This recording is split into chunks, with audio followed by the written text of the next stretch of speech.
जति पनि नेपाली हुनुहुन्छ गरिबको गरिब हुनुहुन्छ, धनीको धनी हुनुहुन्छ, यो बुझ्न नसकेको कुरा हो। आखिर किन उहाँ आफ्नो सोचले गरिब हुनुहुन्छ अथवा पैसाले? यसमा के फरक छ? दाइ फर्स्ट अफ अल त यो पोडकास्टको लागि सेकेन्ड टाइम मलाई चान्स दिनुभयो, थ्याङ्क यू दाइ। र मैले भन्न चाहन्छु गाउँमा जुन हुनुपर्ने कुराहरू छ त्यसमा कमी भएर पनि देख्छु। जो धनी व्यक्तिहरू हुन्छ र जो गरिब व्यक्तिहरू हुनुहुन्छ उहाँहरूको सोचमा अन्तर पनि म देख्छु दाइ। जो धनी व्यक्तिहरूले सोच्ने गर्छ र जो गरिब व्यक्तिले सोच्ने गर्छ, धनी व्यक्तिले यो सोच्ने गर्छ कि मसँग कुनै कुराको आवश्यकता छैन, कुनै कुराको अभाव छैन, मलाई बस आवश्यकता छ, त्यो कुरा चाहिएको छ, त्यो कुरा मलाई एचिभ गर्नु छ, बस मलाई फाइनेन्सियल कन्डिसनमा अगाडि जानु छ, उसले सोच्ने यही नै हो। तर गरिबले सोच्छ कसरी कि मसँग यो आवश्यकता कम थियो, यो आवश्यकता पुरा गर्नको लागि स्रोत साधन कम भयो, यो कुरा पुगेन, फाइनेन्सियल कन्डिसन कम थियो, मेरो वातावरणले दिएन, मेरो कुनै प्रिन्सिपल गाइडेन्स प्रिन्सिपल राम्रो मिलेन, त्यही कुरामा नै अल्मलिने गर्छ गरिबहरू। यही भएर मलाई लाग्छ दाइ सोचमा अन्तर पहिलो लाग्छ मलाई। पहिलो कुरा त सोचमा परिवर्तन गर्नुपर्ने हुन्छ। सोचमा परिवर्तन गर्नु छ भने कसैलाई कम्पेयर नगरिकन आफ्नै हेरेर आफूले के गर्ने हो त्यही कुरालाई लिएर अगाडि बढ्नुभयो भने अवश्य पनि सोचमा फरक पर्नेछ। सोच जबसम्म परिवर्तन हुँदैन तबसम्म कुनै कुरा परिवर्तन हुनेवाला छैन।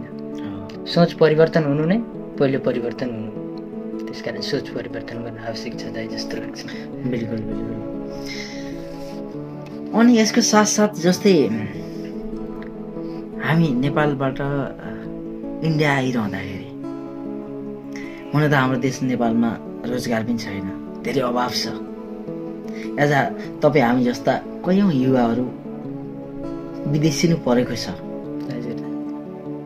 यसैले हेर्दाखेरि तपाईँ पनि इन्डिया हुनुहुन्छ, म पनि इन्डिया छु। इभन म त 15-16 वर्षदेखि इन्डियामै बसेको मान्छे होइन, इन्डियाको एभ्रिथिङ बुझेको मान्छे। तपाईँहरू नयाँ मान्छे आउँदाखेरि जुन नयाँ मान्छेहरू आइरहन्, जति पनि आइरहँदा ओली जेन्जेको लडाइँ भइरहँदा यो परिवर्तन देखिरहँदाखेरि आफ्नो देश छोडेर विदेशिनु पर्दाखेरि उनीहरूको यो बाध्यता हो या रहर? यो त दाइ सकेसम्म आफ्नो देशमा आफ्नो आमाको काखमा बसेर आफ्नो आमाले पकाएको खान दिँदा र आफ्नो देशमा छुट्टै रोजगारको अवसर हुँदाखेरि आफ्नो देशमा सबै कुरा मिलनसार, सबै साथीभाइहरू सँगै रहँदा आमाको काख सबै कुरा मिलनसार थियो, बच्चैदेखि मिल्ने साथीहरू थिए। त्यो कुरा छोडेर विदेशिनु त दाइ रहर होइन, बाध्यता नै हो पहिलो कुरा है। मान्छे किन विदेशिन्छ भन्दाखेरि पहिलो कुरा त इन्कम नै हो दाइ। किन भन्दाखेरि नेपालमा मैले जुन देखेको छु इन्कममा अझै कमी देखेको छु। इन्कममा कमी देख्नुको कारण के हो त भन्दाखेरि हाम्रो नेपालमा रोजगार दिनको लागि रोजगारका स्रोतहरू कम भएको छ। रोजगारका स्रोतहरू कसरी कम भए के भए त्यो अब हामीलाई पनि राम्रोसँग थाहा हुँदैन। रोजगारका स्रोतहरू कम छन् पहिलो कुरा त। कुनै व्यावसायिक उद्यमीमा लाग्ने युवाहरूलाई पनि साथ सपोर्ट छैन। हामीलाई कस्तो छ भने चाहे पढ्ने स्टुडेन्ट नै होस्, चाहे उद्यमशील गर्ने युवा नै किन नहोस्, चाहे जुसुकै नै किन नहोस्, ऊ विदेशिनु पर्ने नै बाध्यता छ। चाहे उसले नेपालमा पाएन, जुन उसले नेपालमा गर्न खोजेको थियो, जुन आफ्नो कार्यलाई निरन्तरता दिन खोजेको थियो, वो काम उसले दूसरा देशमा देख्यो, त्यो ऊ गयो। यसै कारणले नै पहिलो कुरा इन्कमले नै ऊ छोड्नु परेको जस्तो लाग्छ दाइ। जस्तो दोस्रो कुरा पोलिटिकलले गर्दा पनि यस्तो गराएको छ कि जस्तो लाग्छ दाइ मलाई। पोलिटिकलमा पनि धेरै कुरा नजुरेको व्यक्तिहरूले भन्नुहुन्छ कि हामीलाई त यो कुरा प्राप्त छ, हामीले गएर बोल्छौँ, प्रत्यक्ष गएर बोल्छौँ होइन, हामी यति बोल्दा भयो, तँहरू किन बोल्दैनस्, तँहरूले गर्दा हो कि होइन, तँमा के कमी भइरहेको छ, तँ बोल्न सक्छस्, तँले यो गर्न सक्छस्। हजुर ब्याकग्राउन्ड सपोर्ट भयो। अनि हामी चाहिँ जो बेलामा जान्छौँ त्यतिखेर, अनि त्यतिखेर उहाँहरूले चाहिँ भन्नुहुन्छ कि ल तेरो चाहिँ यो समस्या अनि यो यति उहाँ पुऱ्याउनुपर्छ, उहाँ पुऱ्याउनुपर्छ। अनि दाइ ठिकै छ, अलिक ठुलो ब्याकग्राउन्ड भएकोले त गर्ला दाइ, जिरो ब्याकग्राउन्ड भएकोले त छोड्नु बाहेक अरू केही विकल्प नै छैन। यसै लागि देश छोड्नुपर्छ जस्तो लाग्छ दाइ। कसैलाई पनि मन हुँदैन, कसैलाई पनि रहर हुँदैन कि आफूलाई जन्म दिएको बाबामा आफ्नो बच्चीदेखि गरिरहेको आएको काम, चिन्जानको साथी सँगै छुट्टिनु परेको पीडा अलग्गै छ दाइ। त्यो छोडेर कसैलाई पनि आउन रहर छैन। त्यही भएर मैले भन्छु कि यो रहर होइन दाइ, बाध्यता नै। यति नलेज छ नि तिमीमा, यति ऊर्जा छ, यति क्षमता छ होइन, तिम्रो भोजमा नै यति क्वालिटी छ नि। हर कसैले भन्न सक्छ कि भाइ यो मान्छेमा यति क्षमता छ, तिमीले हानेको थप्पडले कहिले पनि दुख्दैन क्या। जुन तिमीले क्वेसनको एन्सर दिन्छौ, जुन तिमीले एन्सरमा एन्सर दिइरहेका हुन्छौ, तर तिम्रो शब्दले, तिम्रो एभ्रिथिङ, तिमीले गरेको भगाइले हर मान्छेको मन छुन सक्छ। यो भन्दा भन्दै हामी त जेनजे अहिले जुन परिवर्तन आइरहेको छ हाम्रो देश नेपालमा होइन, यसको बारेमा तिमीले के बुझ्न सक्छौ, के सल्लाह दिन सक्छौ? यसको बारेमा त एज अ यदि कुनै व्यक्तिहरू फरक फरक पनि हुन्छन् दाइ। कोही वैदेशिक रोजगारीमा हुन्छ, कोही स्टुडेन्टहरू पनि हुन्छ, कोही उहीँ कामको लागि रोकिएर बसेको पनि हुन्छ। यो लागि अहिले जुन जेनजीले नयाँ आन्दोलन गरेर नयाँ सरकार बनाउने निर्णयमा छ, नयाँ सरकार ल्याउनको लागि पार्टी गठन पनि भएको छ। पार्टी गठनमा जो मिल्नुभएको छ सरकारहरू, मलाई लाग्छ एज उहाँले राम्रै पनि गर्नु होला। तर यति लाग्छ कि दाइ होइन, उहाँहरूको सरकार यदि राम्रो भयो भने आगामी दिनहरूमा विदेशको जुन दुबईमा खुल्नुपर्ने रोजगार नेपालको काठमाडौँमा खुल्नेछ। सबभन्दा धेरै इन्डियामै होला दाइ। नेपालीहरू आफ्नै आधार कार्ड सहित इन्डियामै छ। उहाँहरू पनि आगामी दिनहरूमा नेपालमै भविष्य देखेर बस्नुहुनेछ। यसको पनि देख्छु दाइ मैले। अनि स्टुडेन्ट जति पनि हुनुहुन्छ, हामी कति छरिएर यतिसम्म छरिएर रहने अवस्थामा छौँ नि दाइ। कति विद्यार्थीले भन्छ कि कोरियनमा जाँदैछु, कति विद्यार्थीले भन्दैछ कि दाइ उहाँ जापानमा जाँदैछु, कति विद्यार्थीले भन्छ कि ल यो पनि।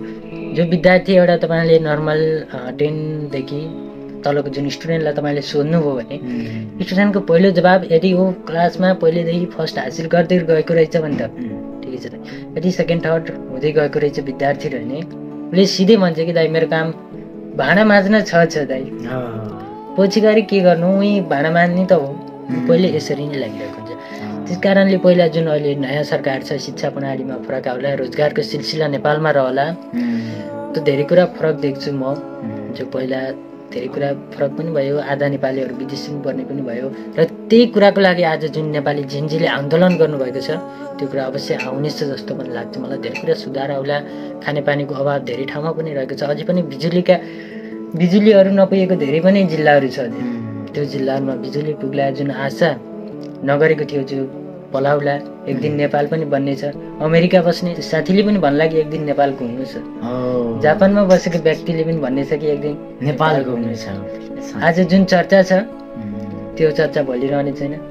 जुन त्यो देशमा आजको चर्चा छ त्यो चर्चा भोलि नेपालमा पनि आउनेछ दाइ जस्तो लाग्छ मलाई। अहिले जेनजीको आन्दोलन बडो महत्त्वपूर्ण पनि छ।